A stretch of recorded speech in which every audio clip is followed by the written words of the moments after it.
6 p.m, December 22nd, 1989, in the East London suburb of Walthamstow, a Friday evening.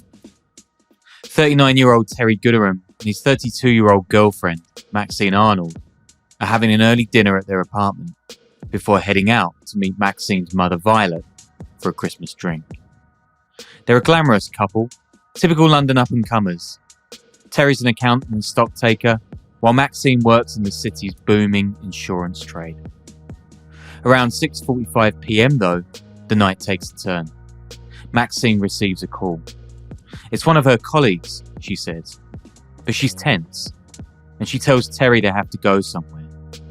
They have to do it now. The pair rush out the door, their food half-eaten. Maxine doesn't grab her purse, nor Terry his wallet. They climb into Terry's black Mercedes and they head away from town, towards Epping Forest, a 6,000-acre slither of ancient woodland that pokes into northeast London like a knife. Something's not right. In fact, something is deeply, deeply off. Folks spot the Mercedes veering erratically and flashing its lights between 7:15 and 7:45 p.m. as Maxine and Terry head out of London. Some even say they can see a man in the back seat. They're wrong. In fact, there are two men crouched in the back of the car. Later that evening, Violet stops by the couple's flat. It's not like Terry and Maxine to miss a night out, and when Violet takes a look around, alarm bells ring. There's food out, the gas fire's still burning, and the Christmas lights haven't been switched off. Violet picks up the phone, dials 999, and speaks with the Metropolitan Police, London's 158-year-old force.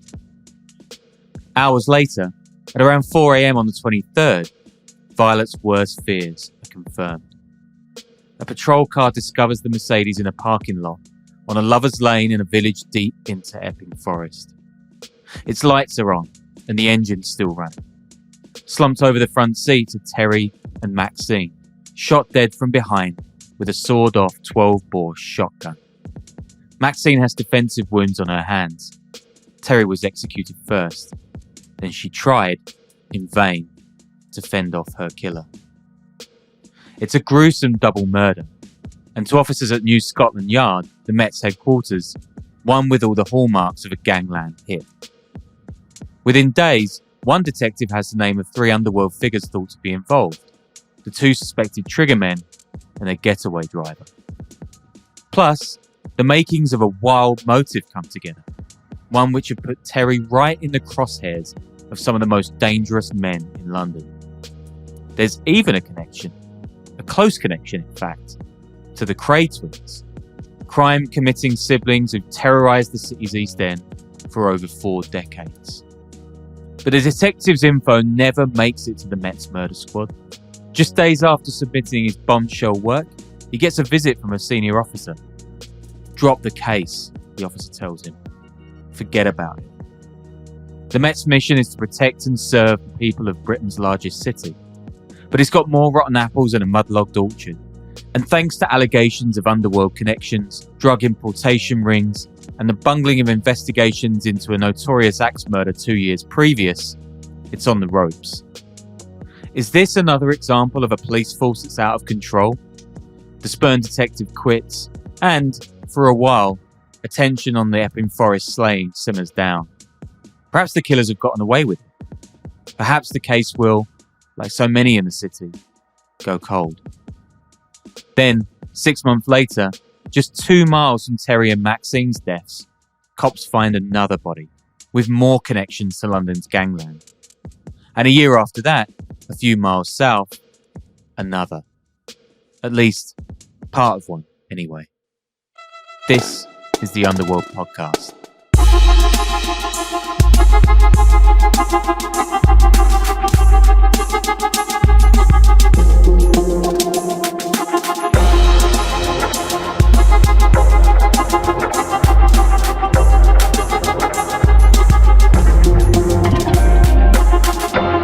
Hello, good morning and ciao mung, is that how you say it? It's the Underworld Podcast, a weekly show about global organised crime from Epping Forest to El Paso and to Saigon, Vietnam, which is where I am right now, which is why you can see me hunched over the end of the bed in a hotel room. You know, something really weird.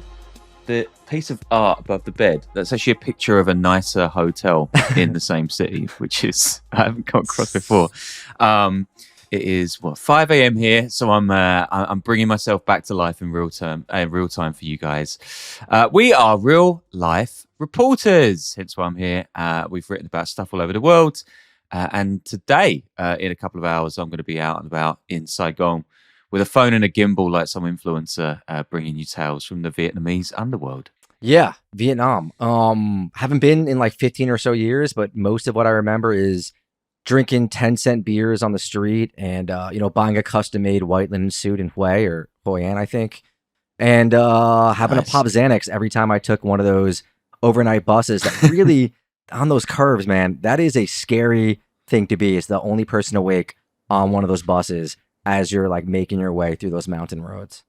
Yeah, that's slightly less treacherous than what I'm having to deal with, which is mostly my own sweat and digestive system, which is going really, really well. I could probably do with the help of one of our sponsors, and I'm not going to name it right now.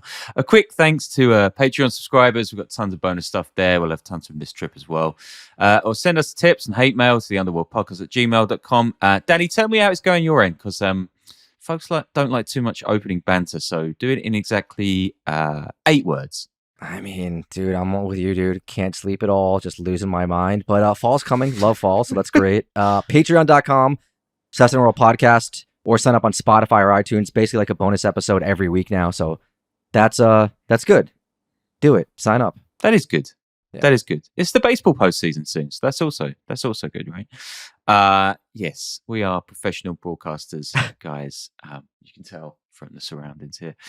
Now, I'm from London. I used to have the accent, and I should do way more about crime in Britain's capital, especially as I actually have a couple of personal connections to some of the figures in today's episode. I guess I wanted to do something about the Krays pretty much since we started this thing, but I just didn't want to do, quote unquote, the Kray twins, because it's been done absolutely to death. Podcast, telly, like more than one movie. And then I came across the Gooderham and Arnold murders, and believe me, this one is mad. We've got multiple unsolved killings, massive police corruption, drug rings, racism, a semi-famous gangland novel, and one of the most powerful and shadowy figures in British organised crime. This is a guy who, despite having pulled the strings of power for about as long as I've been alive, there's less written about him than Michael Francese's cat. So if you're into high crime, kingpins, and juicy conspiracies, listen on. Does Michael Franzese have a cat? He doesn't strike me as a cat guy. No, I just imagined him stroking a cat on his lap, but yeah, I don't know. Maybe he's a big, scary dog guy, or both. They can get along. I'll get to the Gooderham and Arnold murder again in a moment. Plus, the crazy reason folks think may have put a price on Terry Gooderham's head in the first place. But in that cold open, I mentioned an axe murder that had thrown the Met Police, aka Scotland Yard, into chaos. Now, that took place 2.5 years before the Epping Forest deaths on March 10, 1987. And it was the murder of private investigator Daniel Morgan.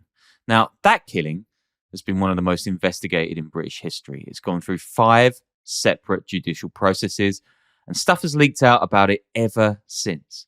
Morgan was found in the car park of the Golden Lion pub in Sydenham, southeast London, with an axe buried in his head. Literal stone's throw from where I'm originally from, right down the street from one of my first girlfriends. Well done, Vicky. You dodged a massive bullet back in 2004. This is actually the first time I want to know more about your personal life, but I think we've rambled on too long, so we'll keep it moving. Why did she dump you? Yeah, no comment. But fun story. I actually changed which uni I wanted to go to because I liked her a lot. And that's why I went to a not very good university. If you want to get deep into the weeds about the Danny Morgan case, you can check out Peter Jukes' 2016 podcast Untold, which he turned into a book alongside Morgan's reporter brother Alistair. There's just so many threads to the killing, which revolve around connections between Morgan's PI business partner, the police, and the Murdoch-owned tabloid newspaper, The News of the World, which shuttered in 2011 after an inquiry into its reporters hacking phones. Now, Morgan and his partner had set up their PI company back in 1984. But the pair were falling out by 1987, possibly because the company was paying cops for information, which is, of course, illegal. Chief among their police contacts is Detective Sergeant Sid Fillery, a man whose career is littered with accusations of criminal corruption. Not long after Morgan's killing, Fillery just happens to take Morgan's place at the PI firm. Now, Fillery's main point of contact at the News of the World and Morgan's partner is News of the World hit crime reporter Alex Marunchek, who climbs the Murdoch ladder, getting scoop after scoop into London's underworld. He'll eventually become an executive at the paper, but not before allegedly commissioning surveillance into detectives investigating Daniel Morgan's murder case in order to subvert it. So you have this unholy alliance of the PIs, Fillery and Marunchek, a kind of cop PI journalist feedback loop. It's making tons of cash selling insider knowledge on the Met Police. And, allegedly, by 1987, you have Daniel Morgan preparing to go public with the whole thing. And then in March that year, he gets an axe in his head. Yeah, I mean, this already has Netflix series written all over it. It kind of reminds me of that one in, like, I think it was Iceland or that they just had. But, get Idris Elba, get that guy who just won an Emmy for Adolescence. That's in, like, every gangster movie. And I think you have a hit on your hands right here. Yeah, Stephen Graham. Yeah, great guy. Fantastic and everything. He really is. Even more suspiciously than all of that stuff that I've just mentioned, a friend of Morgan's and a Met officer, he is found in his backyard having supposedly shot himself through the chest with a long-barreled shotgun, right? This is the guy that Morgan was about to go public with. And it doesn't seem like the best way of killing yourself, does it? In addition to all of this, there are senior figures at the Met who are believed to be on the payroll of some of London's biggest crooks. Take Ray Adams, whose name pops up in the Morgan case. Adams is made a commander of the force in 1985 in his mid-40s. He's one of the youngest ever officers to make that rank. In 1987, he's controversially appointed head of criminal intelligence, despite having been the subject of 11 corruption complaints over the previous 2 decades, including rumours, this is nuts, of leading a police drug importation ring, bringing millions of dollars worth of cocaine from Miami to the UK. You think of all the kinds of organisations to go with a no smoke without fire policy, the police would be right up there, but not the Met. These guys do things differently. Ray Adams' new job makes him one of Britain's most powerful police officers. He's in charge not only of London's major covert operations, but of handling high-level informants. One of them is a London gangster named Kenneth Noy, career crook and, by 1987, in deep trouble for his role in the spectacular Brinks-Mat robbery, one of the largest in British history. 6 guys break into a warehouse at Heathrow Airport and loot tens of millions of pounds worth of gold bullion, diamonds and cash. I think that actually is a Netflix show. And Noy's rap sheet doesn't end there. Here's an excerpt from the book Untold. Quote, while under surveillance in 1985, Noy had stabbed to death an undercover officer hiding in his property. After his arrest, Noy had told officers that Ray Adams was his handler and could testify he wasn't a violent man. Adams then met Noy in the cells at Lambeth Magistrates Court when he appeared on remand for the murder. Noy was acquitted of the charges at an Old Bailey trial in 1985. Pretty sus. Kenny Noy, by the way, is a fascinating character in the London gangster cinematic universe. Ran a protection racket as a school kid, got nicked for dealing in stolen bicycles age 15, leveraged his connections with corrupt police officers to rise through the ranks of the city's underworld, then dominated, of course, by the Kray twins. Like I said, I won't get much into the Krays here, more column inches on them than Trump. 2 good movies, The Krays in 1990 and Tom Hardy's One Legend from a few years back. They are the golden cows of London crime. Kenny Noy knows them very, very well. He works as a fence, money launderer and occasional robber. He also happens to drink in the same pub as my grandfather did, which I won't get into that any further. Noy gets off the 1985 murder charge, and in 1996, so 9 years later, he stabs a man to death in a road rage incident, goes on the run in Cyprus with the help of a friendly cop before he's found and extradited in 1999. An eyewitness to the 96 murder, who just happens to be also, a drug and gun runner, is shot dead during Noy's trial. Proper organised crime stuff. And pretty embarrassing for the police. They could maybe have got him back in the mid-80s, eh? I know there's a lot of names and connections here. It can feel a bit tinfoil hat at times. But here's a quick summary, right? It's 1987. PI Daniel Morgan has just been murdered. His business partner is working with a corrupt cop to cover up the investigation. They're all selling info to the media. And at the top of it all, at the Met, is Ray Adams, a deeply suspicious character who it seems is working directly to help out some of London's most notorious criminals. It kind of seems like a little counterintuitive, right? To sell info to the media on a murder you're trying to cover up. Like, is that? Yeah, if you're selling them the right information. Oh. But I think a lot of this is kind of red herrings and bits of evidence from other trials and stuff that was like throwing the public and other police off. It's really, It's even kind smarter of then. insidious. It's like sell them bad information. Well, yeah, and print it's, that. Yeah. it's super smart. Yeah. Yeah. Good for them. Well, I mean, not really, but you know what I'm saying. Oh, well done. Yeah. So basically, yeah, the Met stinks. And it's going to get worse. Kenny Noy is an associate of an older gangster with a very old-timey sounding name, Cornelius Connie Whitehead. Whitehead's been a gangster for decades. He's a childhood friend of the Krays, had copped a murder accessory rap for a gangland murder with the twins in the late 60s. By 1987, however, Whitehead is a free man and back in the game, specifically running a scam for the Krays where they steal tons of booze and then supply that booze to London pubs they've bought. A pretty simple fraud, but a very lucrative one. As long as nobody finds out, of course. But here's where Terry Gooderham comes in. Remember I said he was an accountant and stocktaker? Well, he's an accountant and stocktaker for the London pub industry. And he finds out about the Whitehead Krays stolen booze scam. And now he's a man who, like Daniel Morgan, knows far too much. And rumour has it he's about to go public. But before he can do so, he winds up dead in Epping Forest with Maxine Arnold. There's your motive, all wrapped up neatly in a bow. So if we know this now, why didn't the Met Police act in 1987? Well, they did know. Enter a Met detective called Mick Randall. He's not actually working the Epping Forest case, but he's about to get some bombshell info that blows the case wide open. Here's the brilliant Substack The Upsetter, written by reporter Michael Gillard, co-author of Police Corruption Bible Untouchables, and, who I found out from reaching him, I wanted to do a bonus with him, is actually working on a book about this right now. Quote, Randall worked the tough postings in East London, where he came from, and enjoyed a spell at the flying squad chasing armed robbers across the pavement. Detectives, like journalists, are in many respects as good as their informants.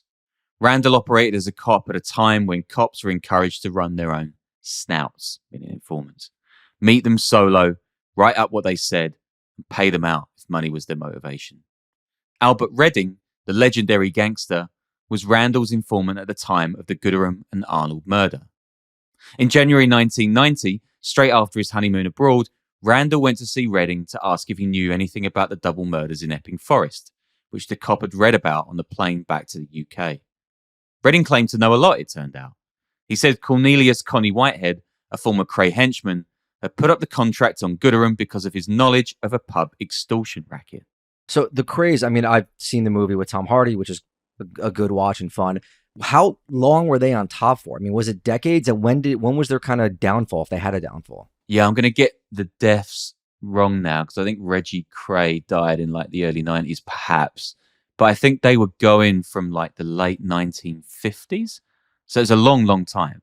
And Decades. I mean, by the Wow. 90s, they were well on their way down. But Yeah, I mean, it's 40 you can kind of years. see It's the pretty crossover in impressive. this episode. Yeah, that's insane. Yeah, it's kind of nuts. I mean, it's completely from another era. And maybe when I find out some more, I'll tell our listeners something about my granddad, which is quite interesting. Anyway, Connie Whitehead, then, according to this informant, Albert Redding, he has ordered the hit. But who fires the shotgun? Well, Albert Redding knows this too. And he doesn't mind snitching. Because Maxine Arnold should never have died, he says. She was nothing to do with the pubs or the booze robberies. Just wrong place, wrong time.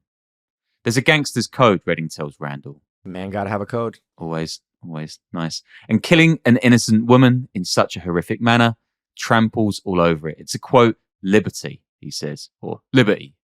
They got to pay, he says. And so Redding hands Randall the names of the two men crouched in the back of the black Mercedes that fateful night in Epping Forest. Jimmy Holmes and David Hunt. These are two of London's most feared, aspiring kingpins. Holmes is a former Soho rent boy, cocaine addict, and notoriously violent, while Hunt is thought to be a psychopath, dead-eyed, vindictive, ultra-violent, and known to favour torture to extract information or just revenge. They both run a crew out of the Canning Town area of London Docklands, where Canary Wharf and the financial district is today, but very much not then. And it's not far from where the 2012 Olympics were held. And in fact, when Randall gets wind of their involvement in the Epping Forest murders, he discovers that a small team of Met detectives are already up on Hunt and Holmes, working sources for an undercover surveillance op called Tiger. Now, Tiger doesn't have any tech or backup, and its team works out of a secret location. Because they fear that Hunt and Holmes, like Noy and Whitehead and the Krays, are being protected by corrupt cops. They don't want information about Operation Tiger reaching the desks of anyone at Scotland Yard, not least Ray Adams. The team working on Operation Tiger develop a source working right out of the Met's murder squad that's investigating the Epping Forest murders. The source drops some pretty damaging info about it. The crime scene had been tramped all over, they say, and CCTV footage from a nearby gas station, footage that would surely have ID'd the killers, was ignored. The source even tells the Tiger team explicitly that David Hunt and Jimmy Holmes have been growing their Canning Town crew with the help of crooked cops. Which makes what happens next even more suspect. Because when Detective Mick Randall passes Albert Redding's info about Epping Forest to the murder squad, anonymously of course, he gets a visit, days later, from a top Met cop. The cop already knows that Redding is Randall's source, which is pretty weird. What's more, he tells Randall that Redding has retracted his statement, fishier than a Smithfield Market seller's fingernails. But Randall accepts the news, does what he's told, drops any line of inquiries into the double murder, and gets on with his career. More on this later. Without Redding's testimony, the trail to the Epping Forest killers runs cold. Then, 6 months later, another shocking murder. Patricia Parsons is a 42-year-old, and she works at a massage parlour in Camden, North London. And she lives in a $1 million home a few miles north. And she services high-profile clients, including a senior judge and a television presenter. On June 23rd, 1990, she leaves her home to go to a party at her boyfriend's restaurant, just outside London. But she never arrives. The next morning, her body is discovered in a country lane near Epping Forest. She's been battered, then shot 3 times in the head with a crossbow. Jesus. I mean, not to make light of it, but like that's a real England-style murder, I feel like, right there, right? Just like shot in the head multiple times with a crossbow. Yeah. Some Robin Hood shit. Yeah. Weirdly, one of the German phrases that I never forget is Armbrustmord, which means crossbow murder, because I was desperately trying to investigate some crossbow nutcase in Bavaria years back. It never came off, but the detective in charge was very, very nice. Told me a lot more than he should have done over the phone without even knowing him. Anyway, neighbours tell the Met they saw Parsons arguing with a man that evening before the pair drove away together. Others even say they saw a guy pull up to a driveway earlier in the day, look around, then drive off again. Cops soon connect Parsons' killing to the double murder a few months previous. Sources tell them Parsons had a little blue diary including all the names of her high society clients, but it's been taken from her home. You can see the Vietnam cops outside. Neither do witness statements or DNA tests go anywhere. There's even a reconstruction on the primetime BBC show Crime Watch, which used to scare the living crap out of me as a kid. Here's a little bit of the show. Dr. Harvey, why are you convinced this was a calculated, a planned killing? Apart from a general feeling of the whole job, the fact she was lured from her house to a very isolated spot in the forest, and probably more important, the weapon. A powerful crossbow is hardly the sort of weapon you might just happen to have with you. So you'd really like to hear from anybody who knows any East London or Essex villain who's been toying around with a crossbow, apart from anything else. It's such an unusual weapon that sort of information might be vital, yes. Now, also, you need to know anybody who knew Lee, or knew her as Debbie, perhaps. Anyone at all. Yeah, this is an execution by any other name, and I'm not happy yet that I've found a motive that would fit such a grave crime, so I would urge anyone who hasn't yet contacted us to come forward, please. Yeah, we've got some home video, which shows Lee at a party, dressed as a There she is there. You'll see that she's dressed as a belly dancer here as well. There she is. If you knew her, please give us a call. Now, the next thing we need to know are those, perhaps to eliminate, those two guys seen in the two cars by the witness in Epping Forest. There might have been nothing to do with this killing, of course. No, quite right. But I do need to see them or find someone who saw them. The white man with the red car, all I can tell you about him, unfortunately, is he was wearing black tracksuit trousers with a red stripe down the seam. The driver of the green car, the black man, he's about mid-30s, 6 foot, slim build. He's got a moustache, neatly cut hair, probably gelled back, light brown skin, and he was wearing a long-sleeved yellow sweatshirt. Okay, this is Saturday the 23rd of June, and they were there, we think, from about 1:30 until about 6:30, maybe even later. At least 6 o'clock, maybe even later. Okay, fine. Well, if that was you, please give us a call if you know who it was or know anything about this. Some peak 90s Britcore TV there. Some tell officers that Parsons was about to take her little blue book to the press and spill the beans on her red light career. The evidence certainly seems like it's a murder for hire, and it would dovetail with the proposed motives of the Daniel Morgan and Epping Forest murders.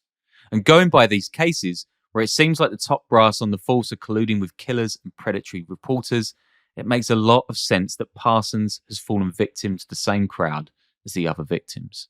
Why though? Like, what does that have to do with the other murders besides being murder for hire? Like, are they connected in any way besides possibly be dealing with the same people? So there are two ways. Firstly, there is the thought that she was going to leak information specifically to the tabloid media, and some have mentioned the News of the World. So if the journalists were kind of like, well, there's a couple of journalists who were in on this stuff, they might have even leaked information that she was going to go public to the underworld. And there's no doubt that the massage parlor she was working for was a gang one.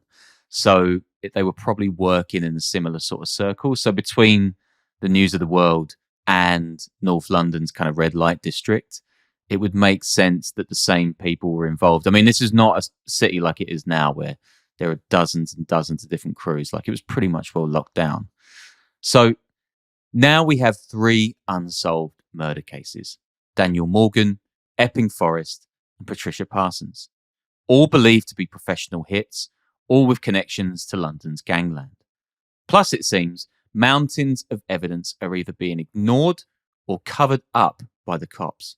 And all of this is still getting leaked to the tabloid media for cash. For American listeners, by the way, the News of the World is like one of the true blueprints for Rupert Murdoch's entry into the US with Fox News. So it's really, really important to know what their guys were up to in the UK. But UK tabloids are like far wilder, right? I mean, they're more like supermarket tabloids as opposed to like, you know, papers like the Post or Daily News, right? And you guys, but don't you guys also have far stricter laws on like slander and libel and stuff like that? Is that because of, like, was that always the case, or did that happen because of these newspapers being so crazy? No, the libel laws haven't really changed. I think you get these. I think you get them in the US as well. The kind of slap cases that are sort of meant to just drag media through the court slowly, so that clients can sort of like get their shit together. Now, what really changed was this stuff into the phone hacking scandals, which shut the News of the World down in 2011.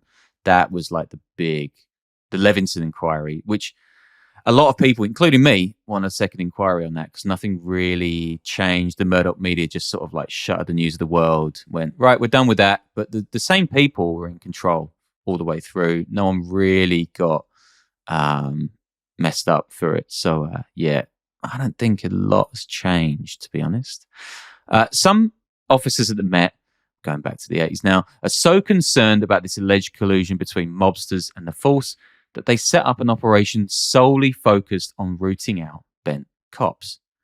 They focus on the Canning Town crew of Hunt and Holmes, and they score a massive intel coup when they manage to place a bug in a porter cabin the crew work out of, plus securing an observation deck in a nearby skyscraper, so that officers can match people's faces to the voices on tape. Fun fact, this op is going to spill into the creation of a so-called ghost squad within the Met, kind of internal affairs, which is going to be the inspiration for the amazing BBC show Line of Duty. Watch that show if you haven't now already. It is so, so good. By 1991, Hunt and Holmes' Canning Town crew are becoming established players in London's underworld. They torture and terrorise rivals, and among other things make millions from the stolen booze scam alongside Connie Whitehead. Early that year, the team up on the Portakabin wire observed something truly, truly wild. A car shows up with a body in the boot, or trunk, okay. The gangsters then have a conversation about cutting the body's head and arms to prevent identification from his tattoos.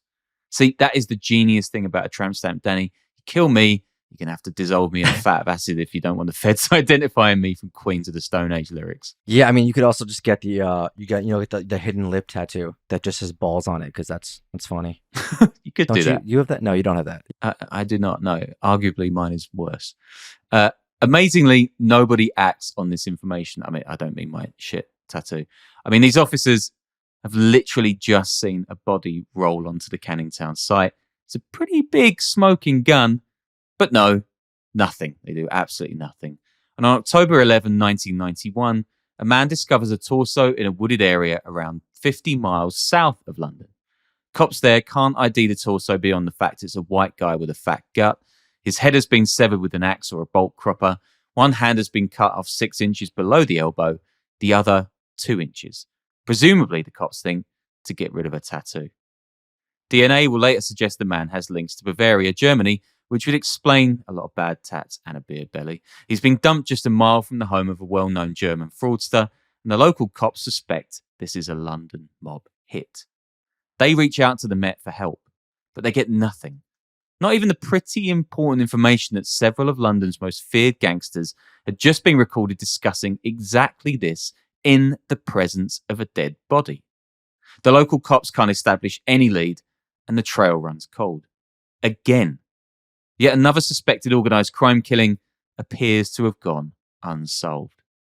More recently, the Met has said that intel from the Ghost Squad, the actual squad set up to bust corrupt cops, had gone missing or been shredded.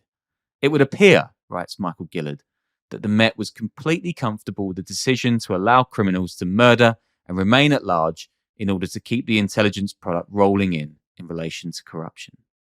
It's just mad. It's just insane. A detective who worked the Sorso case had said that, quote, logic would suggest it was a gangland killing and the dismembering was to prevent identification. The head was cut off below the shoulders. The intelligence of an East London gangster discussing a similar murder would have been very beneficial. No shit. So, 4 murder cases now, and that's not including the cop who supposedly shot himself in the chest with a long-barreled shotgun. All with links to organised crime and some of the heads of the Met Police. And there's so much corruption at the Met that the squad established to root out corruption seems to be corrupt. At the heart of these cases is the expanding criminal empire of David Hunt and Jimmy Holmes in Canning Town. Michael Gillard has written a ton about David Hunt, nicknamed Longfella, because he was Longfella. And like I say, I'll do a separate show on him and his crazy rise in a couple of months. Former Millwall FC trialee, psychopath, drugs and extortion, the lot. And unlike the Craze, whose careers by this point are drawing to a close, he is doing it largely out of the public eye. In 1992, a reporter gets a tip that Hunt had been involved in the Epping Forest murders, and he doorsteps him at his home in, Epping Forest. Hunt's wife answers the first time the guy knocks, says he's not in. Later in the day, the reporter comes back. This time, Hunt answers. Here's what happens next, in the reporter's own words. Quote, this time I noticed Hunt himself, walking quickly up the path from his house in a determined and aggressive manner. He looked furious. I instinctively backed off a few steps, and without saying a single word or pausing, he grabbed me by the lapels and violently headbutted me just above my right eye. I offered no resistance at all. He then said to me, I'll up you, talking to my wife about fucking murder. I remember these words clearly. You would remember them clearly, wouldn't you? I staggered back in pain and shock and made my way to the car. Just some average Millwall fan behaviour there from Hunt. The grabbing the lapels into a headbutt has got to be like the quintessential English hooligan move. No, I mean honestly, it's pretty badass if we're being for real. Yeah, I've never actually been headbutted. I always think you should be able to get out of the way of one, but it seems to happen a lot. That's why you grab them by the lapels. Grab them by the lapels. You can do anything. Now, let's learn a bit about Jimmy Holmes, the other leader of the Canning Town crew, and supposedly, alongside David Longfellow Hunt, one of the Epping Forest killers. He's a former rent boy and cocaine addict, violent but well-spoken, a pretty chilling guy, really. In 1992, Holmes is jailed for mortgage fraud. When he gets out in 94, he discovers that his one-time partner Hunt has, quote, shafted him out of over £100,000. So what does he do? He buys a big old bag of blow, gets mad high, then he plans to kill Hunt. I was sitting in a car behind Hunty, Holmes says. I'd been on drugs all night. I pulled out my gun and stuck it in the back of the seat. My hand was trembling. I couldn't pull the trigger because I thought he was invincible, that he would survive and then torture me to death. That's when I knew he had done me, psychologically. All of this stuff, by the way, it's really under the radar. There's not a lot being said about it in the media. But in 2003, the book Judas Pig is published under the pseudonym Horace Silver, and it becomes an instant cult classic. Super, super violent, kicks off with the killing of a Maltese gangster in Soho, and it gets way worse from there. Readers quickly figure out the crimes detailed in this novel seem a lot like Gangland hits that have actually happened, and they soon piece together that Horace Silver is, in fact, Jimmy Holmes, a fact he confirms. Holmes is the lead character, while the psychotic, murderous mobster Danny Longshanks is David Hunt. Danny Longshanks, David Longfellow. Yeah, I mean, you know. Yeah, I mean, what other careers possible? Come on, dummy. Around this time, Michael Gillard actually manages to interview Holmes at his home, wearing a dressing gown. It's unreal. It's worth watching in full. There is a link in the reading list for this episode. Here is a short extract from it. We invested in prostitution in Soho, porn, which was illegal at the time. And we were running protection rackets, but now all of a sudden we've got large amounts of dough coming in from robbing other villains from their drugs. Plus we were putting our own feelers out and getting our own transport and making our own contacts to bring in our own loads as well. But we would, where we were drawing protection money from pubs and clubs, all of a sudden we would go into someone who had a freehold pub. We were drawing, say, 500 a week. And we'd sit down with them. We'd say, we want to have a chat with you. We'd say, this is all very nice, but we want a piece of the freehold now. We've got the money. And we called it, the strategy we called it was that with the bag, we called it a bullet or the bag of money. What one do you want to take? I mean, we're sitting there, our firm were four-handed, we were well respected and feared in the area. So we would just say, listen, we want to buy half the freehold, we want to buy you out completely. What do you want to take? You've got the choice. Bag of money or a bullet. What are you going to take? Guys, we've been talking about, our sponsors and the guys that help us out. And I want to tell you guys about our friends at Asset. It is a wonderful company. They are dermatologist-approved skincare specifically for, I don't even know if I can say this on the air, for your rear end, for a part of your rear end that it often, suffers discomfort, irritation, and all that. These guys have a wash and a serum that's going to make it so that you are comfortable down there and no longer have to deal with issues. So I work out tons, guys. Like, I work out so much you wouldn't even imagine. And if I could only get my diet and my general lifestyle right, I would be a fitness influencer for sure, but I'm overweight. That's a shame. And I've had itching and irritation down there for years, right? I mean, anyone could tell you that that's what you get if you sweat a lot. And my God, my ex-lovers could tell you some stories. If you have this problem like me, you're going to need something that works, not just soap or a bunch of scrubbing in the shower, right? That's just going to make it worse. Asset's cleanser is not going to strip the skin like soaps or body washes, and it calmed my skin down. And now I can tell you this officially on the show. I have a normal butthole, right? So if you sit down in a chair like me all day, or you podcast, or maybe if you work out, or if you just sweat, like I think 100% of us do, you should definitely get Asset. And it was just announced Esquire's Product of the Year, Best for Your Butt.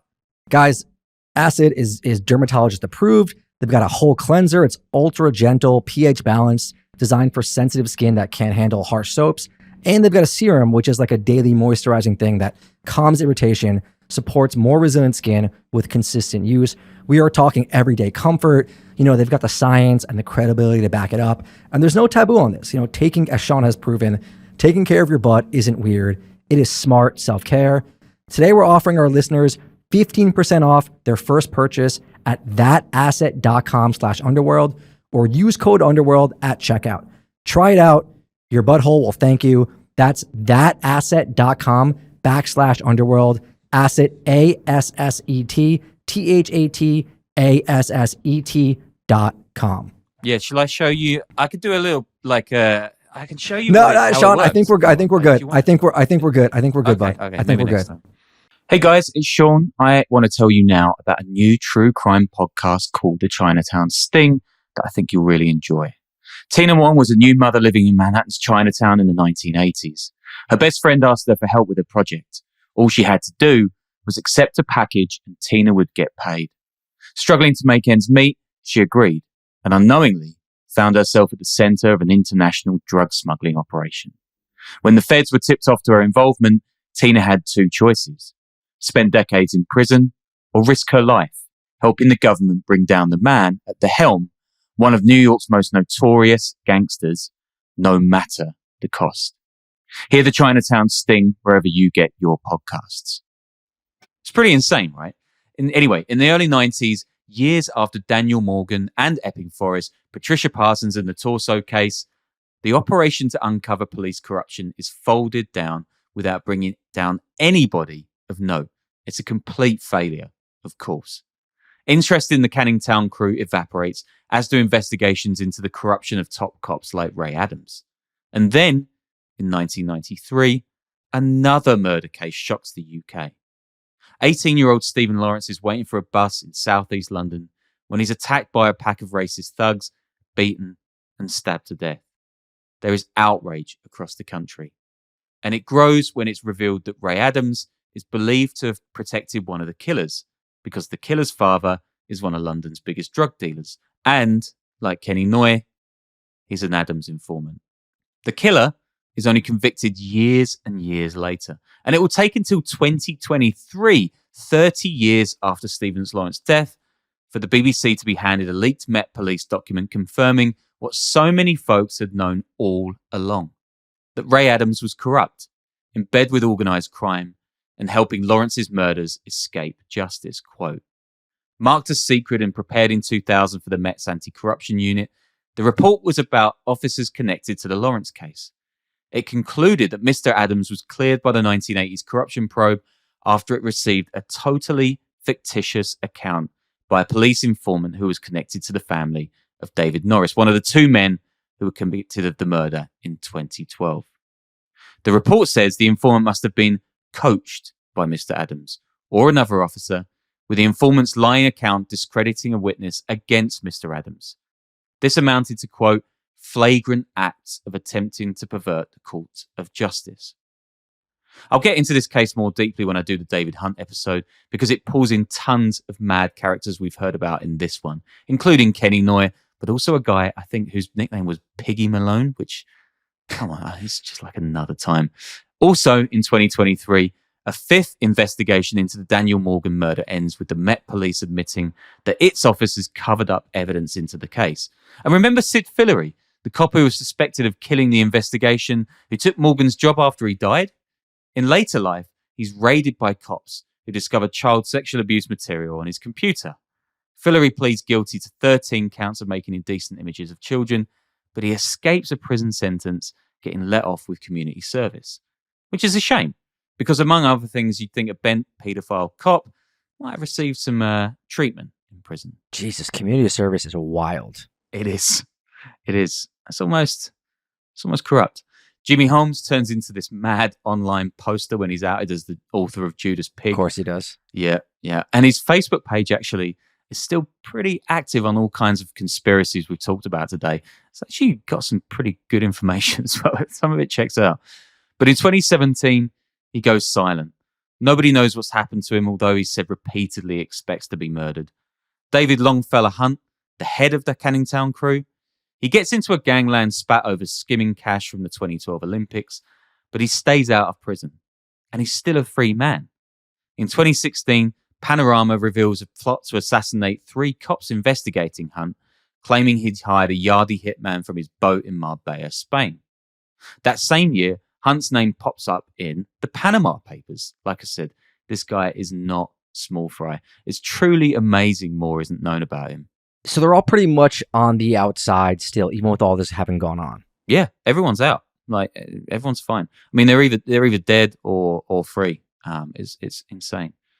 Are we any closer to finding out who killed Terry Gooderham and Maxine Arnold on that fateful night in Epping Forest? Well, no, I guess on one level, but arguably we knew who killed them when it happened. Connie Whitehead, David Hunt, and Jimmy Holmes. Allegedly, right? Like we just have the libel laws. We have to say allegedly, right? For you. Allegedly. I'm pretty sure Connie Whitehead's dead. Maybe Jimmy Holmes is too. David Hunt, yeah, I wouldn't want to get a headbutt of him. But the Met Police ensured it would never be prosecuted, right? Violet, Maxine's mother, makes a last-ditch appeal for information in a 2001 TV show to, quote, put my mind at ease and let Maxine and Terry rest in peace. But she dies before anything's done, without getting justice for her daughter's murder. Heartbreaking. Retired Met Detective Colin Taylor tells the TV show that, quote, this is one of the worst cold-blooded murders that I've ever had to deal with. These were 2 seemingly normal, happy young people who were not connected to crime in any way. I personally think he did stumble over something in the course of his bookkeeping, adds Taylor. And it was so important that there was a large risk of him coming to the police about it. And because of that, he was killed. Mick Randall, the detective whose information about the murders was at best ignored and at worst destroyed, has spoken out more recently. Quote, there has always been reasonable grounds to arrest those involved in the Epping Forest murders. They have hidden in plain sight for 35 years. Once the decision to let them run is made, there can never be any going back. The decision that was made is buried, never to be discussed again. In 35 years, the Met has never put out one honest media appeal for the Gooderham and Arnold murders. And for one final quote on today's episode, here is a senior Met officer speaking to members of an anti-corruption squad in the early 2000s about the Epping Forest murders and the others I've mentioned today. Quote, I feel I cannot carry out an ethical murder investigation without the fear of it being compromised. So, there you have it, guys. Unsolved murders, unreported gangsters, police corruption, and institutional Met Police racism. Makes you proud to be British, doesn't it? It's a pretty wild one that I'm still very confused about, but looking forward to the next episode on it. As always, guys, patreon.com/the Underworld Podcast to support us, support the sponsors, just support everyone, you know? Yeah, I guess that's it. Yeah. Until next week. Yeah, I need to get some noodles and then run to a bathroom. Yeah, I'll see you next week.